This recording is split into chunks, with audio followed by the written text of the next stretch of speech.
In this video, we're going to talk about our first parsing algorithm, recursive descent parsing.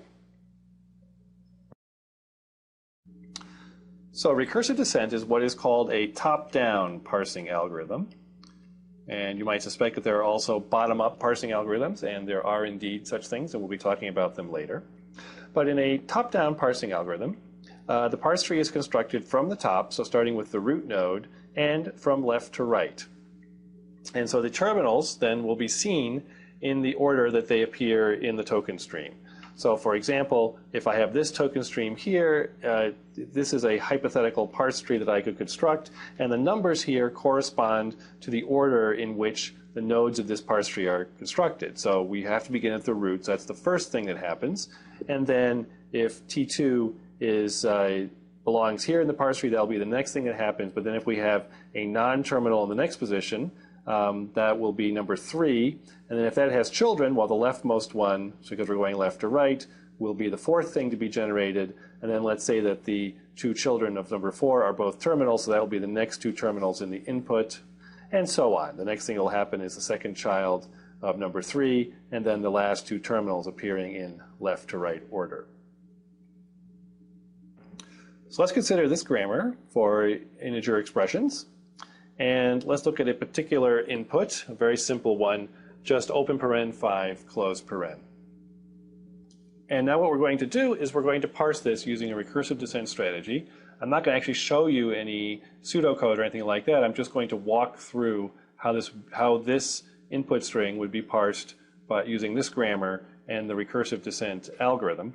And the basic idea is that we begin with a non-terminal, begin with the root node, and we always try the rules for a non-terminal in order. So we will begin by starting with e goes to t, and if that doesn't work, we'll try e goes to t plus e. So this is going to be a top-down algorithm beginning at the root.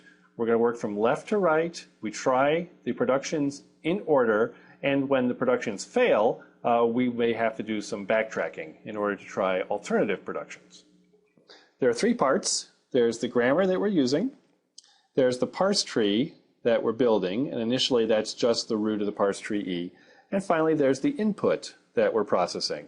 And we'll indicate our position in the input, how much of the input we have read by this big fat red arrow, and it always points to the next terminal symbol to be read, the next token to be read. So in this case, we're starting with an open paren. Okay?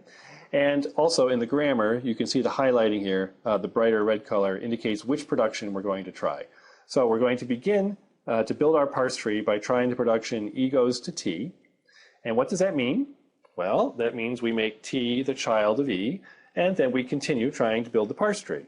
Well, so remember we're going left to right and top down. So now t is an unexpanded non-terminal. It's the only unexpanded non-terminal, so we have to work on it.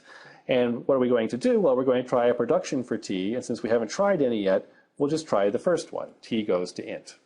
So the next step is to make int a child of t, and that's what our parse tree looks like. And now we actually have something that we can check. We can check whether we're making progress. So observe that as long as we're generating non-terminals, we don't really know whether we're on the right track or not. We have no way to check whether the non-terminals that we're generating are going to produce the input string.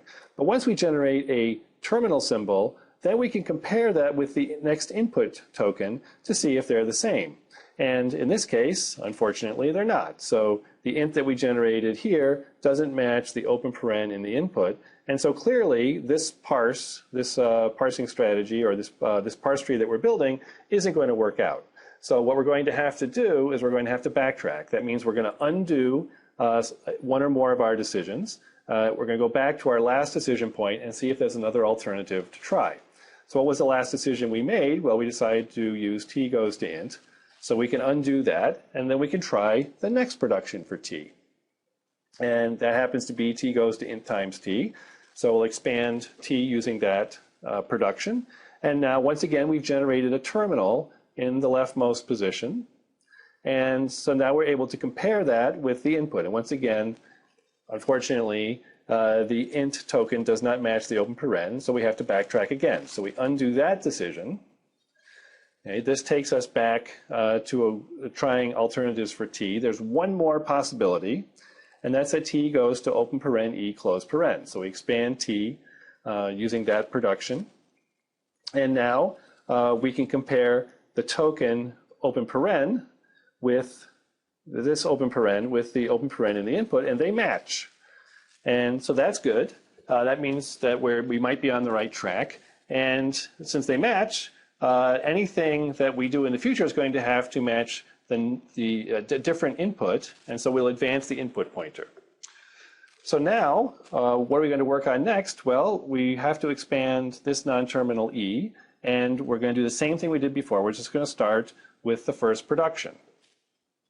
So we have e goes to t, and then we have to work on t, so we're going to pick the first production for t, and we have t goes to int. And now we can compare it. Is int matching int in the input?